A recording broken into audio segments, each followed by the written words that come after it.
మూడవ అధ్యాయం చదువు. ఈరోజు వాక్య పఠనం ఆన్లైన్లో చదువుకున్నటువంటి వాక్య భాగము తీతు అపోస్తలుడైనటువంటి పౌలు ఈ తీతుకు రాస్తూ 3వ అధ్యాయం 5వ వచనం చదువు. మనము నీతిని అనుసరించి చేసిన క్రియల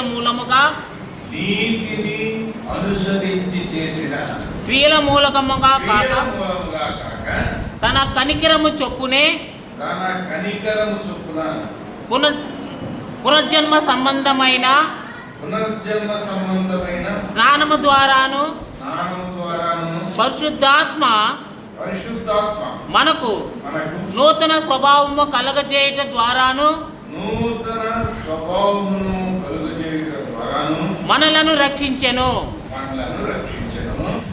మనమాయన కృప వలన నీతిమంతులమని తీర్చబడి నిత్య జీవమును గూర్చిన నిరీక్షణను బట్టి దానికి వారసులగుటకై ఆ పరిశుద్ధాత్మను మన రక్షకుడైన యేసుక్రీస్తు ద్వారా ఆయన మన మీద సమృద్ధిగా కుమ్మరించెను.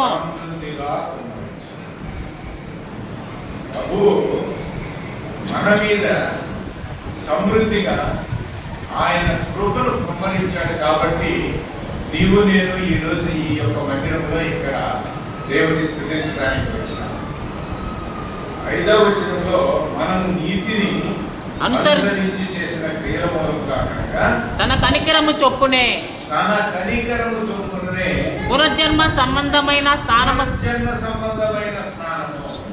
ఇది ముఖ్యమైనటువంటి దేవుని యొక్క కనికరం ఒకటి. కనికరము, ప్రభు యొక్క కనికరము ఏమిటి అంటే ఆయన నీ కోసము పరలోకాన్ని విడిచినాడు, ఈ లోకానికి మానవుడిగా వచ్చినాడు. అది కనికరము చూపినాడు. కనికరము చూపి పునర్జన్మ సంబంధమైన స్నానము ద్వారా ఏంటంటే పునర్జన్మ సంబంధమైన స్నానం. ఈరోజు నీవు దాన్ని పొంది ఉన్నావా? కొత్తగా జన్మించినటువంటి వారు, మారు మనసు పొందినటువంటి వారు, యేసు ప్రభువును సొంత రక్షకుడిగా కలిగినటువంటి వారు ఏమి కలిగి ఉండాలంట? పునర్జన్మ సంబంధమైన స్నానం. పునర్జన్మ ఏంటంటే మళ్ళీ జన్మించడం.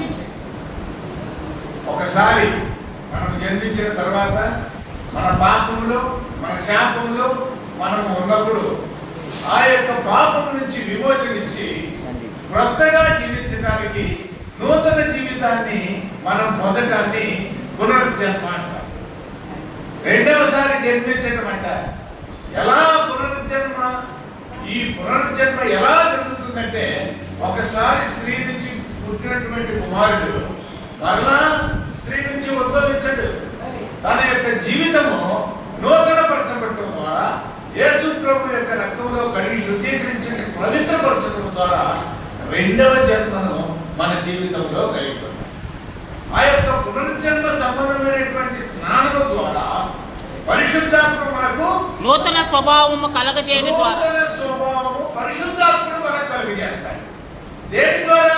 పునర్జన్మ అనేటువంటి స్నానం ద్వారా. అందుకని నికోదేము వస్తాడు. నికోదేము వచ్చి యేసు ప్రభుతో అంటాడు. యేసు ప్రభుతో మాట్లాడేటప్పుడు ఆయన అంటాడు, స్త్రీ నుంచి పుట్టినటువంటి వాడు మరలా స్త్రీ గర్భం నుంచి మరలా జన్మిస్తాడంటే ఇశ్రాయేలీయులకు ధర్మశాస్త్ర బోధకుడైనటువంటి నీకు ఈ విషయం తెలియదా అని ప్రభు క్వశ్చన్ వేస్తాడు. యోహాను సువార్త 3వ అధ్యాయం 3వ వచనం 5వ వచనం చదువు. అందుకు యేసు అతనితో ఒకడు క్రొత్తగా జన్మించితేనే కానీ అతడు దేవుని రాజ్యమును చూడలేడని. ఒకడు క్రొత్తగా జన్మించితేనే జన్మించితేనే కానీ అతడు అతడు దేవుని రాజ్యమును చూడలేడని దేవుని రాజ్యమును చూడలేడని నీతో నీతో నిశ్చయముగా చెప్పుచున్నానెను. క్రొత్తగా జన్మించాలి. పాప జీవితము నశించిపోవాలి, క్రొత్త జీవితం రావాలి. క్రొత్తగా మనము జన్మిస్తేనే కానీ మనము పరలోక రాజ్యానికి వెళ్ళాలి. 5వ వచనం యేసు ఇట్లనెను, ఒకడు నీటి మూలముగాను ఆత్మ మూలముగాను జన్మించితేనే కాని దేవుని రాజ్యములో ప్రవేశింపలేడని. నీటి మూలముగా ఆత్మ మూలముగా, ఒకటి నీటి మూలముగా ఆత్మ మూలముగా. నీటి మూలముగా బాప్తిసం, ఆత్మ మూలముగా ప్రాప్తిసం. మన యొక్క హృదయం కడగాలి, శుద్ధీకరించబడాలి. కాబట్టి నీటి మూలముగాను ఆత్మ మూలముగాను జన్మించితేనే కానీ దేవుని రాజ్యములో ప్రవేశింపలేడని నీతో నిశ్చయముగా చెప్పుచున్నానని. దేవుని రాజ్యంలో ప్రవేశించాలి అంటే ఒకడు క్రొత్తగా జన్మించాలి. క్రొత్తగా జన్మించకపోతే నీ అనుభవంలో పాత జీవితమే ఉంటుంది. నయమాను వచ్చాడు. ఎక్కడికి వచ్చాడు? ఎలీషా దగ్గర, ఇశ్రాయేలు రాజు దగ్గరికి వచ్చాడు. ఏమి తీసుకొని వచ్చాడు? ఒక లేఖ తీసుకొని వచ్చాడు. ఏమని తీసుకొని వచ్చాడు? సిరియా రాజు దగ్గర నుంచి ఇశ్రాయేలు రాజుకి, నా యొక్క సేవకుడైనటువంటి నయమాను కుష్ఠరోగంతో బాధపడుతున్నాడు, కాబట్టి నీవు అతని యొక్క కుష్ఠును బాగు చేయాలి అని లెటర్ రాసి పంపించాడు. సిరియా రాజు కదా, అధికారం ఉంది కదా. సిరియన్లు ఏం చేస్తున్నారు? గుంపులుగా వచ్చేసి ఇశ్రాయేలు యొక్క దేశం మీద పడి వాటిని దోచుకొని వెళ్ళిపోతూ ఉన్నాయి. ఎందుకంటే దేవుని యొక్క శాపము, దేవుని భయం లేదు. మనుష్యులు విచ్చలవిడిగా తిరుగుతూ ఉన్నారు, వారి ఇష్ట ప్రకారం జీవిస్తూ ఉన్నారు. రాజు మొదలుకొని ప్రజల వరకు దేవుని భయం లేకుండా జీవిస్తూ ఉన్నారు. కాబట్టి దేవుడు ఏం చేశాడు? సిరియన్ల చేతికి అప్పగించేశాడు ఇశ్రాయేలు. యెహోవాయే మనకు వచ్చిన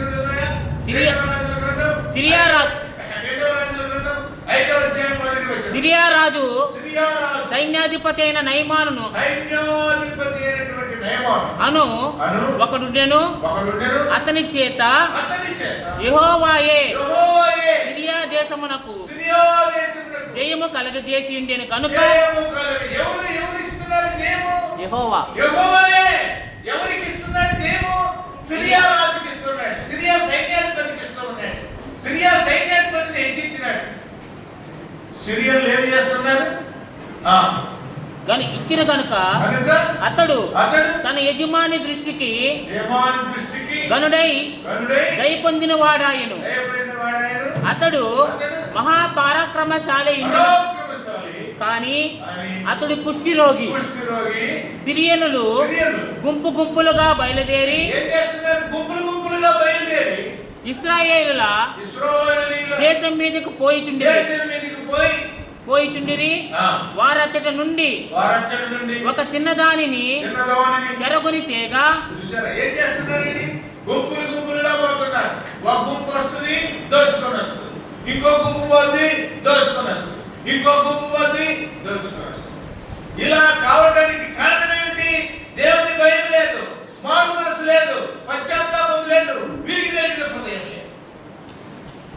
దేవుని యొక్క బిడ్డలు, దేవుని వాగ్దానం పొందినటువంటి వారు, దేవుని యొక్క భయము, యెహోషాపాతు దినములలో దేవుని యొక్క భయము ఆ యొక్క రాజ్యం మీద ఉండేది.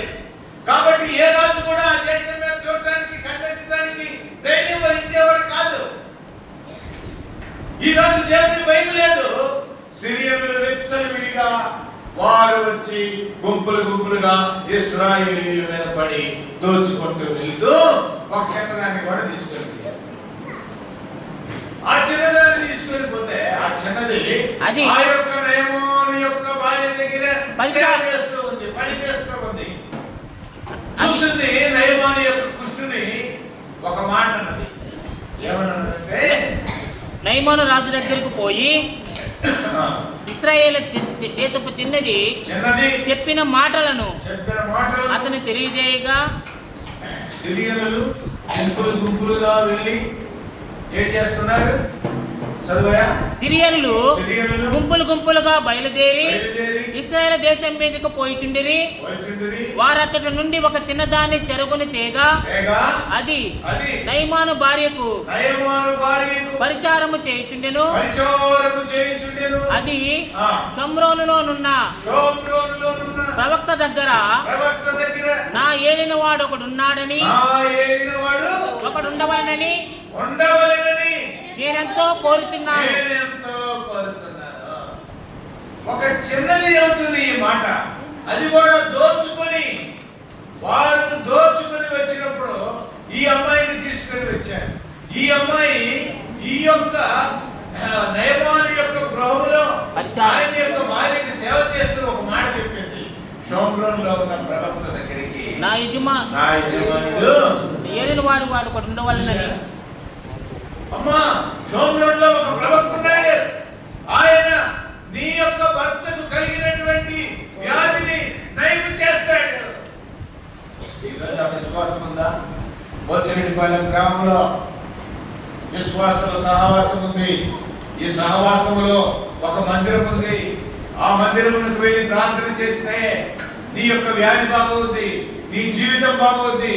నీవు దేవుని యొక్క మార్గంలో నడవటానికి దేవుడు కృపను తెస్తాడు. ఆ మందిరంలో దేవుడు నీకు గొప్ప కార్యం చేస్తాడని ఈరోజు నువ్వు చెప్పగలవా? చెప్పలేకపోతూ ఉన్నావంటే నీ విశ్వాసం ఎలా ఉన్నది? చెప్పలేకపోతూ ఉన్నావంటే నీ జీవితం ఎలా ఉంటుంది? చెప్పలేకపోతున్నావంటే నీ భక్తి ఎలా ఉన్నది? మన జీవితం ఎలా ఉన్నది? ఆ చిన్నది చెబుతున్నది. ఆ చిన్నది చెరపట్టబడినటువంటి చిన్నది, ఒక దాసులాలిగా కొనిపోబడినటువంటి చిన్నది ఎటువంటి విశ్వాసం కలిగి ఉన్నదో తెలుసా? షోమ్రోనులో ఉన్నటువంటి ప్రవక్త దగ్గర నా ఏలిన వాడు ఉండవలనని నేనెంతో కోరుచున్నాను. అతడు చూసారా, షోమ్రోనులో ఎవరున్నారు? ప్రవక్త ఉన్నాడు. ఎవరున్నారు? దేవుని సేవకుడు ఉన్నాడు. ఎవరున్నారు? దేవుని కార్యము జరిగించేవాడు ఉన్నాడు. ఎవరున్నారు? దేవుని చూపించేవాడు ఉన్నాడు. ఈ రోజు ఈ మందిరంలో అటువంటి కార్యము జరిగేటటువంటి వారు ఎవరైనా ఉన్నారా? అటువంటి వారిగా మనం ఉన్నామా? మన జీవితంలో ప్రభు యందు విశ్వాసంతో ఉన్నాయా? ఎటువంటి వారిగా ఉంటూ ఉన్నా? ఈ క్రొత్త సంవత్సరంలో నీ జీవితం ఎలా ఉన్నది? నీ జీవితం మార్చుకొని, నీ హృదయం మార్చుకొని నూతన పరచబడేటువంటి వాడిగా ఉన్నావా? నయమాను దగ్గరికి ఆ యొక్క మాట అన్నప్పుడు షోమ్రోనులో ఉన్నటువంటి ప్రవక్త దగ్గర నా ఏలిన వాడు ఉండవలన్నప్పుడు అతడు రాజుగారికి చెప్పాడు, వెళ్ళి అయ్యా షోమ్రోనులో ఒక ప్రవక్త ఉన్నాడంటే ఆయన దగ్గరికి పోతే నా యొక్క కుష్ఠరోగం బాగైపోద్దంట, నేను వెళ్తానంటే రాజు అన్నాడు, నేను ఇశ్రాయేలు రాజు కదా, మన దగ్గర మనమంటే ఆయనకు భయం కదా, యుద్ధంలోకి మనం గుంపులుగా వెళ్ళేసి వాళ్ళని ఓడిస్తూ ఉన్నావు కదా, కాబట్టి నువ్వేమి దిగులు పడవద్దు, నేను ఆ రాజుకి వర్తమానం పంపిస్తానని కొంత బంగారం కొంత వెండి పంపించేసి దాంతో లెటర్ పంపించేసి లెటర్ పంపిస్తే రాజుగారికి విశ్వాసం లేదు. రాజుగారికి విశ్వాసం లేదు. రాజుగారికి ప్రవక్త యొక్క విలువ తెలియదు. ఆ చిన్నదానికి దేవుని యొక్క విలువ తెలుసు. ఆ చిన్నదానికి ప్రవక్త యొక్క విలువ తెలుసు. ఆ చిన్నదానికి దేవుని యొక్క మనస్సు తెలుసు. ప్రవక్త యొక్క అద్భుతం తెలుసు. కానీ ఇశ్రాయేలీయులను పరిపాలించేటటువంటి రాజుది ఈ విషయం తెలియదు. ఈరోజు ఎలా ఉన్నావు? నీ జీవితము ఎలా ఉన్నావు? రాజు ఇశ్రాయేలు రాజు అయి ఉంటే షోమ్రోనులో ప్రవక్త ఉన్నాడు అన్నటువంటి సంగతి మర్చిపోయినాడు, లెక్క లేకుండా ఉన్నాడు. దేవుని యొక్క బిడ్డలు, దేవుని యొక్క ఈ రోజు కూడా పోతిరెడ్డిపాలెం గ్రామంలో విశ్వాసుల సహవాసంలో దేవుడు ఉన్నాడన్నటువంటి సంగతి మనమందరం మర్చిపోయినాం. మనమందరము నిర్లక్ష్యంగా ఉన్నాం. మనమందరము దేవుని మందిరమే నిర్లక్ష్యంగా ఉన్నాం. ప్రభువు యొక్క విశ్వాసం నిర్లక్ష్యంగా ఉన్నాం. ఈ యొక్క రాజు ఉన్నట్టు మన జీవితాలు ఉన్నాయి. రాజు దగ్గరికి ఆ యొక్క లెటర్ వచ్చినప్పుడు రాజు అంటున్నాడు, ఏం చేస్తున్నాడు చూడండి. రాజు వస్త్రమును చింపుకొని చూడండి, వచ్చినప్పుడు వారు విన్నప్పుడు రాజు ఏం చేస్తున్నాడు? వస్త్రములు చింపుకొని చంపుకొనుటకు బ్రతికించుటకు చంపుటకును బ్రతికించుటకును నేను దేవుడునా? నేనేమన్నా దేవుడినా? ఒకరికి కలిగిన కుష్ఠరోగమును మాన్పమని నా యొద్దకు ఇతడు పంపటయేలా? నాతో కలహమునకు కారణము అతడు ఇట్లు ఎదుగుతున్నాడు. మీరు ఆలోచించడని. చూసారా? ఇశ్రాయేలీయుల్లో ఒక ప్రవక్త ఉన్నాడని, ఇశ్రాయేలీయుల్లో దేవుడు ఉన్నాడని, ఇశ్రాయేలీయుల్లో దేవుడు గొప్ప కార్యము చేస్తాడని, కుష్ఠరోగమును బాగు చేస్తాడని, నీ యొక్క రోగమును నయం చేస్తాడని ఇశ్రాయేలు రాజుకు తెలియలేదు. కానీ ఒక చిన్నదానికి, దోచుకోబడినటువంటి చిన్నదానికి ఆ విషయం తెలిసి ప్రవక్త యొక్క గొప్పతనం చాటిస్తూ వీడ ఏ భేదము లేదు. నువ్వు గొప్పవాడివి కావచ్చు, రాజువు కావచ్చు, అధికారివి కావచ్చు, కానీ ఆ చిన్నదానికి దాసత్వంలో కొనబడినటువంటి చిన్నది, చెరగా పట్టబడినటువంటి చిన్నది ఇచ్చినటువంటి సాక్ష్యము ఒక ఇశ్రాయేలు రాజుకి. ఈరోజు నీ జీవితంలో ఎలా ఉన్నావు? ఎటువంటి సాక్ష్యం కలిగి ఉన్నావు? నూతన జీవితంలో, నూతన అనుభవంలో వచ్చినటువంటి నీవు ప్రభు యొక్క విశ్వాసంలో పాతుకొని ఉన్నావా? రాజు వస్త్రాలు చించుకున్నాడు.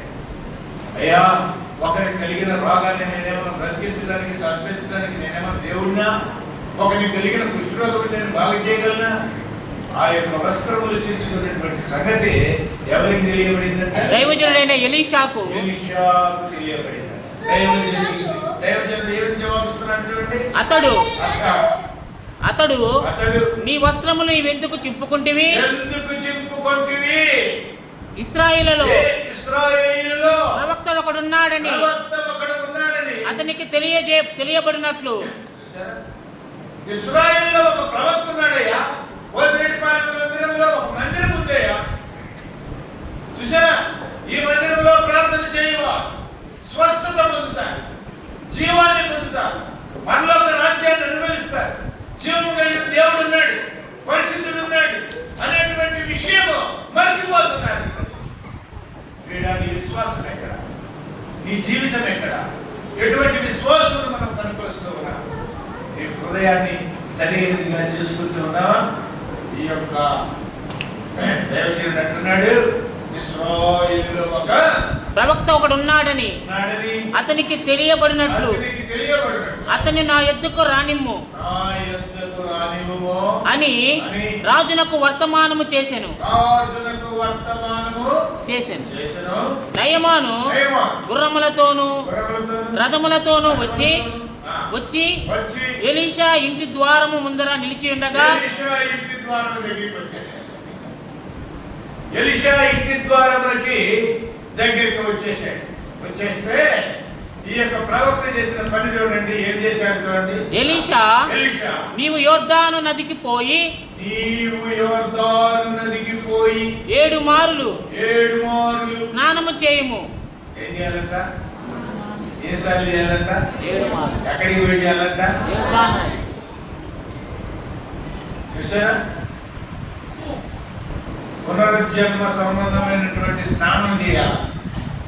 ఏం చేయాలా? పునరుజ్జన్మ సంబంధమైనటువంటి స్నానం. ఎక్కడ? యోర్దాను నదిలో. యేసు ప్రభువు వారు బాప్తిస్మం తీసుకున్నది ఎక్కడ?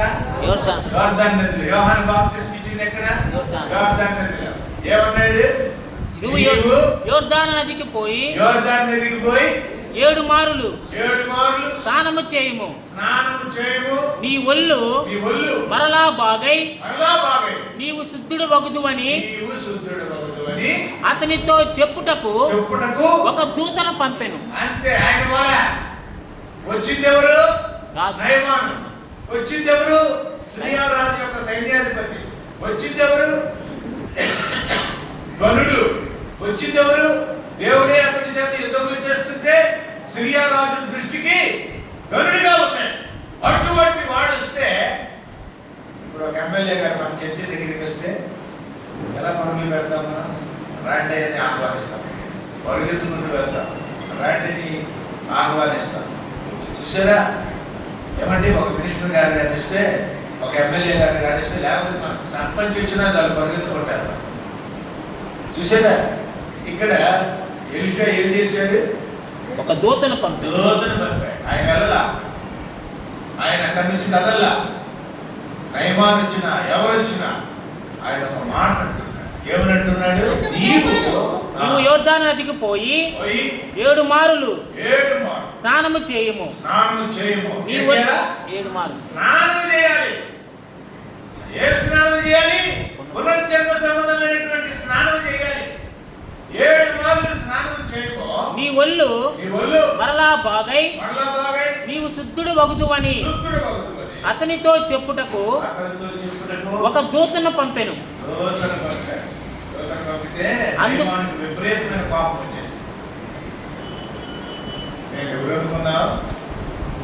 నేను అనుకుంటే నిన్ను నాశనం చేయగలను, నీ రాజును నాశనం చేయగలను. నేను ఇక్కడికి నీ దగ్గరికి వస్తే నువ్వు నా దగ్గరికి రావా? బాగా కోపడిపోయి ఏం చేశాడు చూడండి. అందుకు నయమాను కోపము తెచ్చుకొని తిరిగిపోయి ఇట్లా నేను తిరిగిపోయి ఇట్లా నేను వెళ్ళిపోయాడు. కోపం తెచ్చుకున్నాడు. ఎందుకు కోపం తెచ్చుకున్నాడట? అతడు నా యొద్దకు వచ్చి నిలిచి తన దేవుడైన యెహోవా నామమును బట్టి తన చెయ్యి రోగముగా ఉన్న స్థలము మీద నాకు కుష్ఠున్నటువంటి ఈ స్థలం మీద ఆడించి ఆయన చెయ్యి ఆడించి కుష్ఠరోగమును మాన్పునని నేను అనుకుంటుని. చూసారా ఏమనుకున్నాడంట? ప్రవక్త వచ్చి నా యొక్క వ్యాధి దగ్గరికి వచ్చి ఆయన చెయ్యి వేసి ముట్టి స్వస్థపరుస్తాడని నేను అనుకుంటే ఆయన రాకుండా ఒక దూతను పంపి ఆ దూత చేత యోర్దాను నదిలోకి పోయి స్నానం చేయబడ్డా. మా ఊర్లో లేవా నదులు? మా ఊర్లో లేవా? మా ఊర్లో బ్రహ్మాండమైన నదులు ఉన్నాయి. దీనికంటే పెద్ద నదులు ఉన్నాయి. ఈ పోతిరెడ్డిపాలెం చర్చి కంటే పెద్ద మందిరం నది ఇంకొకటి ఉంది. చూసారా? మాకు ఇంకొక దేవాలయం ఉంది. అది ఇంత పొడుగునుంటది, ఎంత ఎత్తునుంటది. చూసారా? ఇంకా నదులు లేవా? మాకు దేవుడు లేడా అనుకున్నాడు. మాకు ఏమంటున్నాడు చూడండి. దమస్కు నదులైన అభినాయును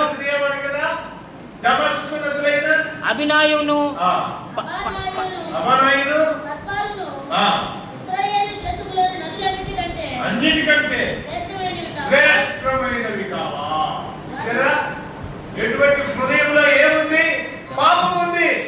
హృదయంలో ఏముంది? శాపం ఉంది. హృదయంలో ఏముంది? గొప్పతనం ఉంది. హృదయంలో ఏముంది? తగ్గింపు స్వభావం లేదు. విరిగి నలిగిన హృదయం లేదు. మాట వినే స్వభావం లేదు. కఠిన హృదయం ఉంది. ఈరోజు నీకు కూడా హృదయం కఠినంగా చేసుకున్నా. యేసు ప్రభు దగ్గరికి రాకుండా నీ హృదయం కఠినమైపోయింది. నువ్వు దేవుని మందిరానికి రాకుండా, ప్రభు సన్నిధికి రాకుండా, ప్రభు సన్నిధిలో మొరపెట్టుకుంటా, నీవు దేవుని సన్నిధికి రాకుండా నీ ఇష్టం వచ్చినట్లు జీవిస్తూ ఉన్నా.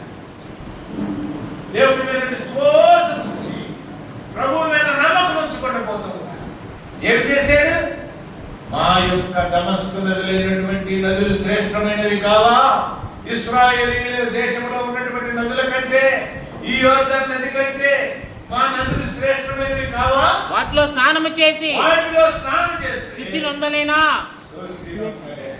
అని అనుకుని రౌద్రుడు కోపం తెచ్చుకున్నాడు.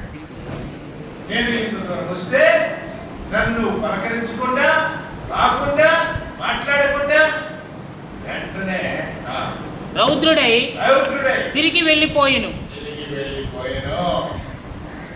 చూసారా? అయితే అతని దాసులలో ఒకడు వచ్చి, అతని దాసుల్లో ఒకడు వచ్చాడంట. వచ్చి, నాయనా ఆ ప్రవక్త ఏదైనా ఒక గొప్ప కార్యము చేయమని నియమించిన ఎడల నీవు చెయ్యకుందువా?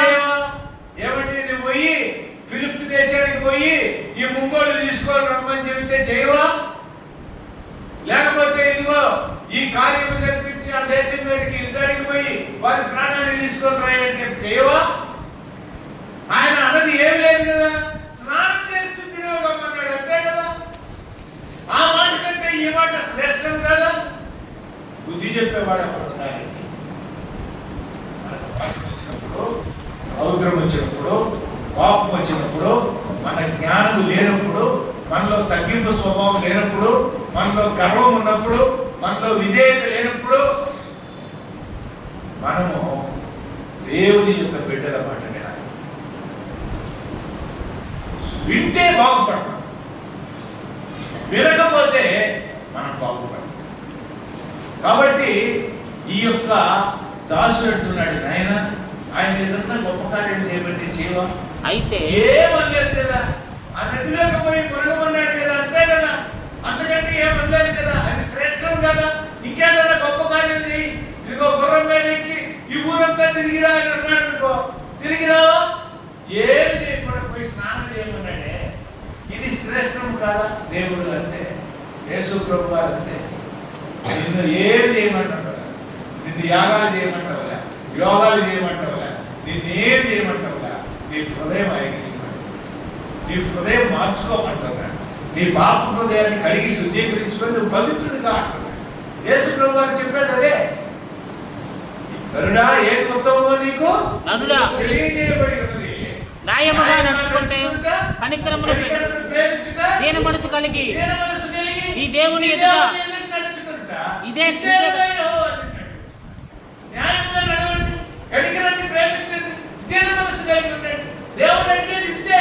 నీ దగ్గర నుంచి ఏమి అయినా బలి అర్పణ కోరటంలా, దైవాన్ని దగ్గర నుంచి కూడా ఏ అర్పణ కోరలా, ఈ కార్యం చేయమల్లా, ఇదిగో 50,000 ఇస్తే నీకు టికెట్ తెస్తానని అంటంలా, ఏమి డబ్బును ఆశించటంలా. ప్రభు ఏమంటున్నాడు? స్నానం చేసి శుద్ధుడు కావాలి. కాబట్టి ప్రభు ఏమంటున్నాడు?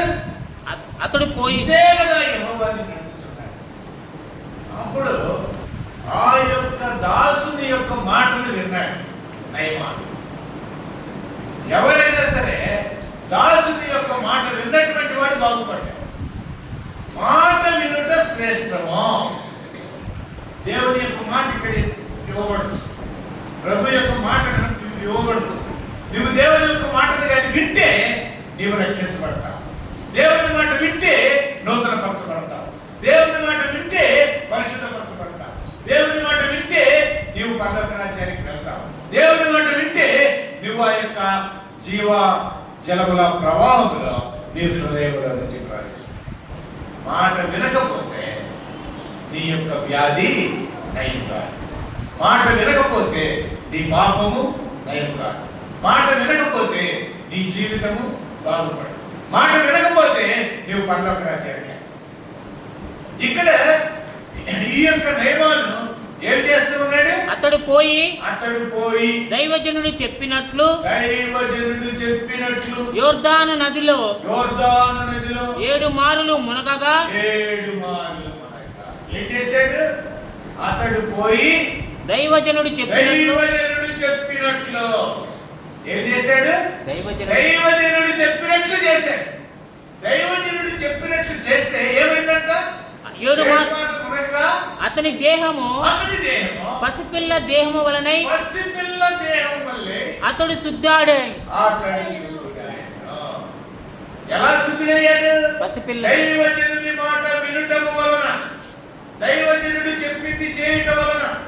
మనము కూడా దేవుని సేవకులు చెప్పింది, దేవుని మాట వాక్యం ప్రకారం చెప్పినటువంటి మాట వింటే నీవు శుద్ధుడవుతావు. దేవుని మాట వింటే నీవు బాగుపడతావు. నీ రోగం బాగైపోతుంది, నీ జీవితం బాగైపోతుంది. నీవు ప్రభు యొక్క పరలోక రాజ్యానికి వారసుడు అవుతావు. వీడా మాట వింటావా? మాట వింటావా?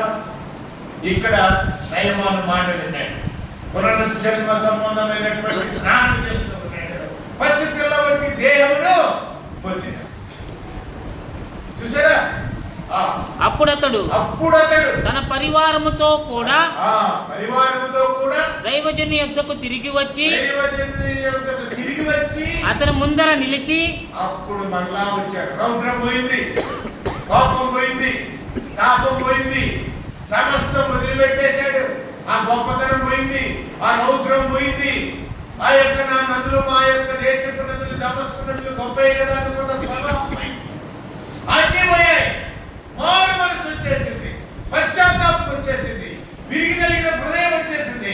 మరలా దేవుని సేవ రౌద్రుడై వెళ్ళినవాడు తగ్గింపు స్వభావంతో వచ్చినాడు.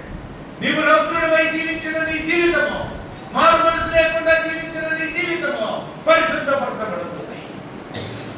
జీవము కలిగిన దేవుని దగ్గరికి వచ్చినప్పుడు, దేవుని యొక్క బిడ్డల దగ్గరికి వచ్చినప్పుడు, ప్రవక్తల దగ్గరికి వచ్చినప్పుడు ఎటువంటి వాడు ఏమంటున్నాడు చూడండి. అతని ముందర నిలిచి చిత్తగించుము. చూసారా, ఒక రాజు దగ్గర నిలిచినట్లు ఒక సైన్యాధిపతి అంత గొప్పవాడు చిత్తగించుము. ఎటువంటి పశ్చాత్తాపం, ఎటువంటి వినయము, ఎటువంటి విధేయత. చిత్తగించుము. ఇశ్రాయేలులో ఉన్న దేవుడు తప్ప, ఈ మాట అంటున్నాడు కదా, ఇశ్రాయేలులో ఉన్న దేవుడు తప్ప లోకమంతటి యందును మరి యొక్క దేవుడు లేడని స్టేట్మెంట్ ఇస్తున్నాయి. ఇశ్రాయేలు దేశంలో ఉన్నటువంటి దేవుడు తప్ప లోకమంతటా ఇంకా ఏ దేవుడు లేడని నేను ఎరిగి ఉన్నాను.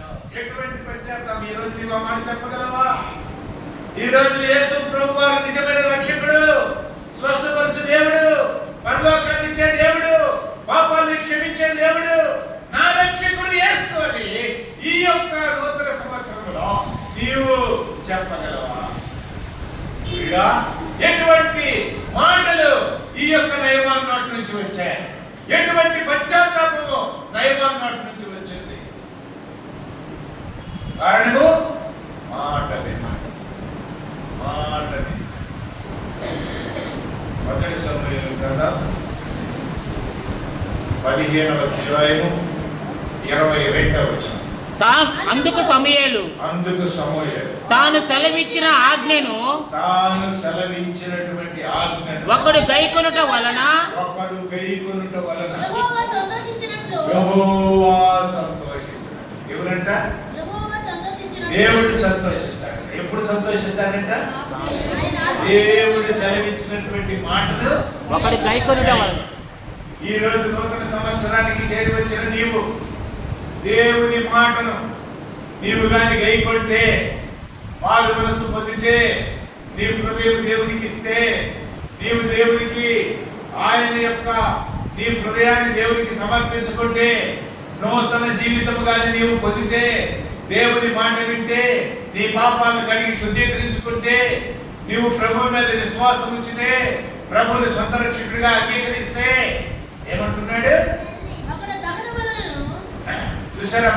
తాను సెలవిచ్చిన ఆజ్ఞను ఒకడు గైకొనుట వలన యెహోవా సంతోషించినట్లు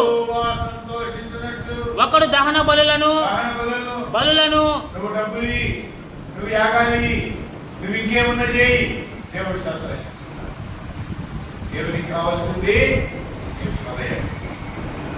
డబ్బులు కాదు కావాల్సింది, నీ స్టేటస్ కాదు కావాల్సింది, ఆయన కావాల్సింది నీ జీవితం, ఆయన కావాల్సింది నీ హృదయం, ఆయన కావాల్సింది నీవు ఆయన మాట వింటావు. ఆయన మాట వింటే దేవుడు నీ యందు ఆనందిస్తాడు. మరి వీడా ఈరోజు దేవుడు ఆనందించేవాడిగా ఉన్నావా? నీ జీవితం ఎలా ఉన్నది? ఒకడు మాట వినటం వలన యెహోవా ఆనందించినట్లు దహన బలులు అర్పించడం వలన సంతోషించునా? ఆలోచించు. బలులు అర్పించుట కంటే ఆజ్ఞను, దేవుని ఆజ్ఞను గైకొనటము, పొట్టేళ్లకు అర్పించుట కంటే మాట వినుట శ్రేష్టం. కాబట్టి మాట వినుట శ్రేష్టం. ఇంకా అంటాడు చూడండి, మాట వినుట శ్రేష్టము, తిరుగుబాటు చేయుట. తిరుగుబాటు చేయుట. దేవుని మాట వినకుండా తిరుగుబాటు చేస్తే ఆ నయమాని యొక్క వ్యాధి బాగా ఏది కాదు. తిరుగుబాటు కాదు చేసి రౌద్రుడే వెళ్ళిపోయి వారు ఉంటుంటే స్వస్థత పొందుండేవాడు కాదు. జీవం కలిగిన దేవుడిని తెలుసుకుని ఉండేవాడు కాదు. ఇశ్రాయేలు దేవుడే నిజమైన దేవుడిని చెప్పగలిగి ఉండేవాడు కాదు. తన యొక్క కుష్ఠరోగమును బాగు చేసుకుని ఉండేవాడు కాదు. తన జీవితాన్ని మార్చుకుని ఉండేవాడు కాదు. మాట వినటం వలన తన యొక్క జీవితం మారిపోయింది. మాట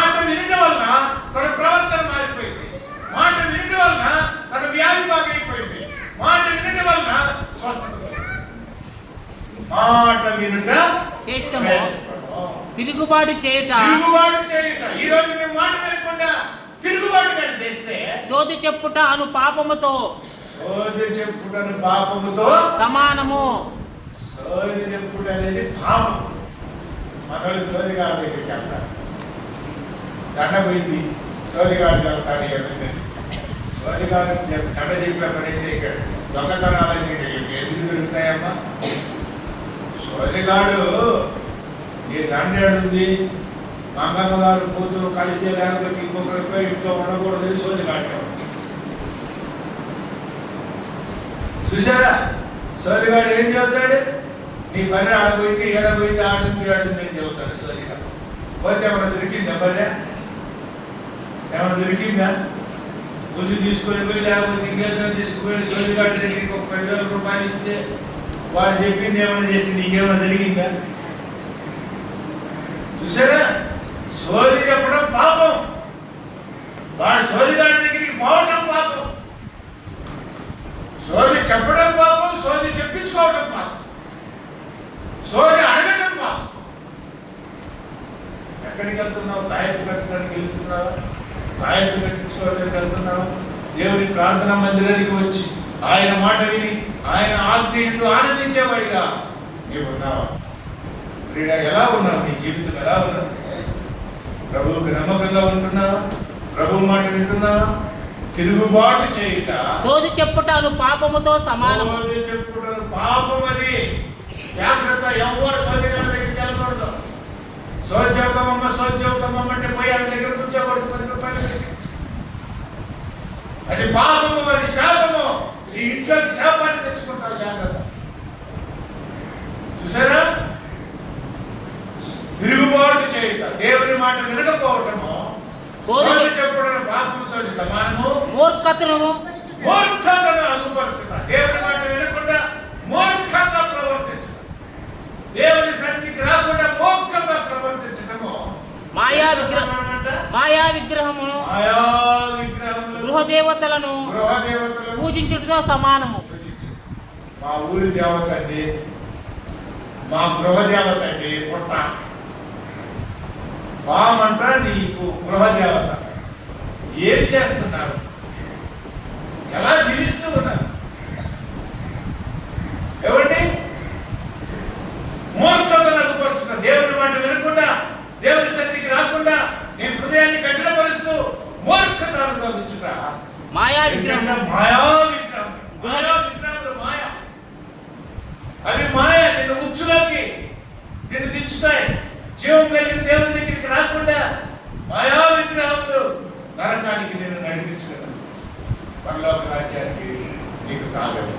కాబట్టి ప్రియుడా, ఈ రోజైనా నీవు దేవుని మాట విని నీ హృదయం మార్చుకొని నూతనపరచబడి పునరుజ్జన్మ సంబంధమైనటువంటి స్నానము ద్వారా పరిశుద్ధపరచబడి నీ యొక్క ఆత్మను నూతనపరచుకోవాలని దేవుడు.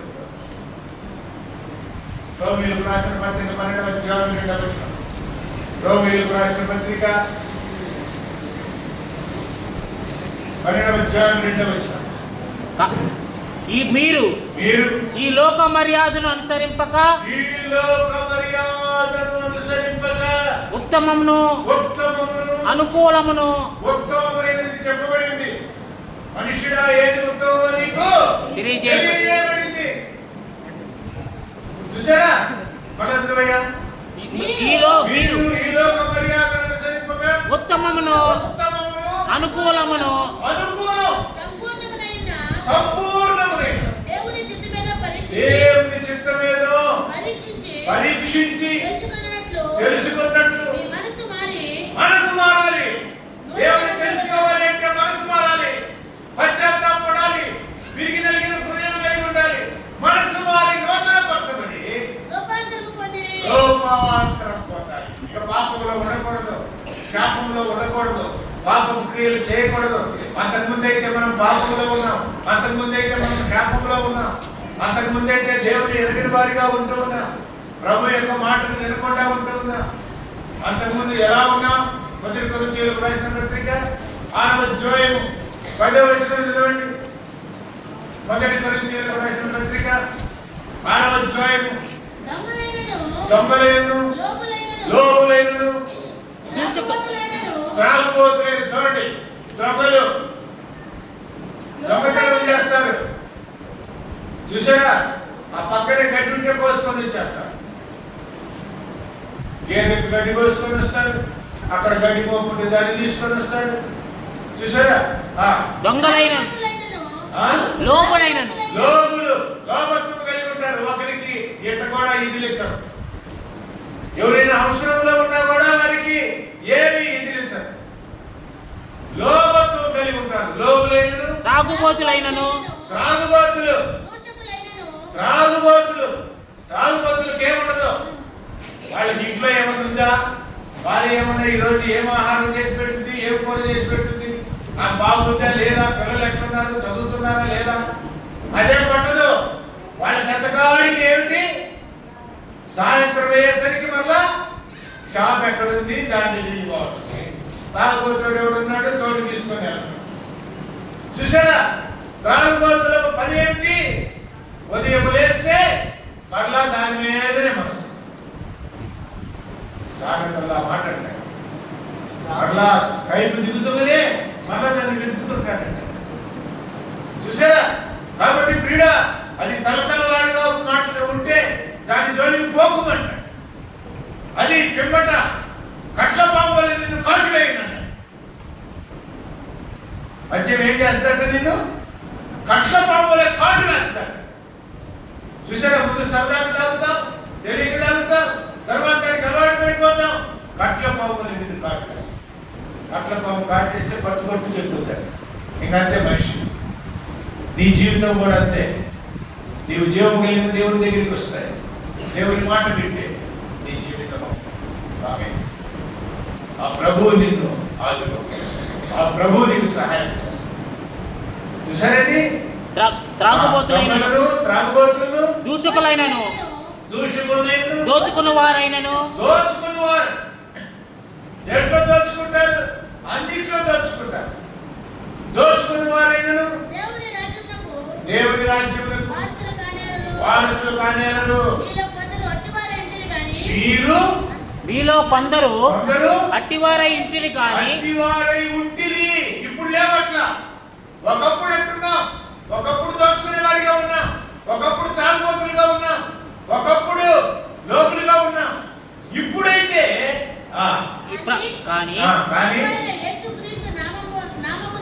యేసుక్రీస్తు నామమున మన దేవుని ఆత్మయందును కడుగబడి పరిశుద్ధపరచబడి. చూసారా, అప్పుడు ఒకప్పుడు అలా ఉన్నాం. ఇప్పుడైతే ప్రభు యొక్క రక్తం ద్వారా కడగబడి శుద్ధీకరించబడి పరిశుద్ధపరచబడి దేవుని నీతిమంతులుగా తీర్చబడి రూపాంతరం చెందిన ప్రభు బిడ్డలమైన ఈ రోజు నీవు ప్రభు బిడ్డగా ఉన్నావా? నీ హృదయాన్ని పరిశీలించుకో. నీ హృదయం నూతనపరచబడిందా? నయమాను ఎప్పుడైతే దేవుని యొక్క మాట విన్నాడు, ఆ దాసుని యొక్క మాట విన్నాడు, దైవజనుడు చెప్పినట్టు చేశాడు, తన జీవితము రూపాంతరం వచ్చింది. నీవు కూడా దేవుని మాట వింటే తిరుగుబాటు చేయ. చూసారా, మూర్ఖతను అగుపరచు, తిరుగుబాటు చేయట సోది చెప్పిన పాపం సమానం. మూర్ఖతను అగుపరచుట మాయా విగ్రహములను దేవతలు పూజించుటతో సమానం. కాబట్టి ప్రియ ప్రభు దగ్గరికి వద్దాం, ప్రభు మాట విందాం. పునరుజ్జన్మ సంబంధమైనటువంటి స్వామి ద్వారా దేవుడు ఆ యొక్క నిష్కలంకులుగా మనల్ని చేశాడు. ఎఫ్ఎస్సీలకు రాసిన పత్రిక 5వ అధ్యాయము 25 నుంచి 27 వచనం. ఎఫెసీయులకు రాసిన పత్రిక. పురుషులారా మీరును మీ భార్యలను ప్రేమించుడి, అటువలే క్రీస్తు కూడా సంఘమును ప్రేమించి ఏం చేశాడు? సంఘాన్ని ప్రేమించి అది కలంకమైనను మడతైనను ముడతైనను అట్టిది మరి ఏదైనను లేక చూసారా, కళంకపడకూడదు సంఘం. ఇక్కడ చేరిన సంఘస్థులు, సంఘం అంటే ఎవరు? సంఘస్థులు. చూసారా, మనమే. కాబట్టి మనలో ఏముండకూడదు? కలంకమైనను కలంకం ఉండకూడదు, ముడతైనను ముడత ఉండకూడదు, అట్టిది మరి ఏదైనను లేక లేక పరిశుద్ధమైనది గాను ఎలా ఉండాలి? పరిశుద్ధమైనది గాను, నిర్దోషమైనది గాను నిర్దోషమైనది, దోషము లేనిది గాను, మహిమగల సంగము గాను మహిమగల సంఘంగా ఉండాలి. ఆయన ఆయన తన ఎదుట దానిని నిలబెట్టుకొనవలనని. చూసారా, దేవుడు ఆయన ఎదుట ఈ సంఘాన్ని మనల్ని నిలబెట్టుకోవాలని వాక్యముతో ఉదక స్థానము చేత ఏం చేశాడంట? వాక్యముతో ఉదక స్నానం చేసినట్ట, నీళ్ళతో కడిగినట్టు ఉదక స్నానం. చూసారా, వాక్యముతో దేవుడు ఉదక స్నానం చేయించాడంట. నీకు నాకు పునర్జన్మ సంబంధమైన స్నానం. ఈ యొక్క స్నానం ద్వారా పవిత్రపరచి పరిశుద్ధపరచుటకై దాని కొరకు అంటే సంఘం కొరకు, నీ కోసం, నా కొరకు తన్ను తాను అప్పగించుకొనెను. అందుకంటే యేసు ప్రభువు తన్ను తాను అప్పగించుకొని సిలువలో మరణించింది. ఎందుకు? నువ్వు పరిశుద్ధుడిగా ఉండటానికి. ఎందుకు? నువ్వు నిష్కళంకుడిగా ఉండటానికి. ఎందుకు? నీవు ఆయన ముందు యోగ్యుడిగా నిలబడ్డా. దేవుని ఎదుట నిలబడ్డ యోగ్యత దేవుడు నీకు నాకు దయచేసింది. అప్పుడు క్రీడ పాల్పంచుకుందాం, పశ్చాత్తాపడదాం, నూతన పంచబడదాం, ప్రభు యొక్క మాట ప్రకారం చెబుతాం. ప్రభు దేవుడు మాకు అనుగ్రహించి అటువంటి దీవెన మనందరికీ దయచేయండి. ప్రార్థన చేస్తున్నాం. నూతన అనుభవంలో దేవుడు నిన్ను కనికరించినట్టు, ఆయన కృప చూపినట్టు మనం రూపాంతరం పొంది పరిశుద్ధులుగా, నిష్కలంకులుగా, ఆయన ఎదుట నిర్ధారితులుగా దేవుడి కృపను మాట వినేటటువంటి వారు, దేవుని ఆజ్ఞకు లోబడేవారిగా, ప్రభు మాట వినేవారిగా ఉండి దేవుని యొక్క మాటను లోబడినటువంటి నయమాన్ని ఎటువంటి స్పష్టత పొంది ఇశ్రాయేలు దేవుడే దేవుడే చెప్పండి. ఈరోజు ప్రభు నీ దగ్గరికి వచ్చి నీతో మాట్లాడుతుంటాడు. ప్రభు మీద విశ్వాసం ఉంచు. నీ యొక్క సమస్తమును ఆయన కడిగి శుద్ధీకరించి నిన్ను పవిత్రపరుచుకొని ఆయన ముందు నువ్వు నీతిమంతుడిగాను, నిష్కలంకుడిగాను, పరిశుద్ధుడిగాను ప్రభు చేస్తాను. ప్రార్థన చేసుకున్నాం. ఎవరైనా ప్రేరేపించబడిన వారు లేచి నిలబడి ప్రార్థన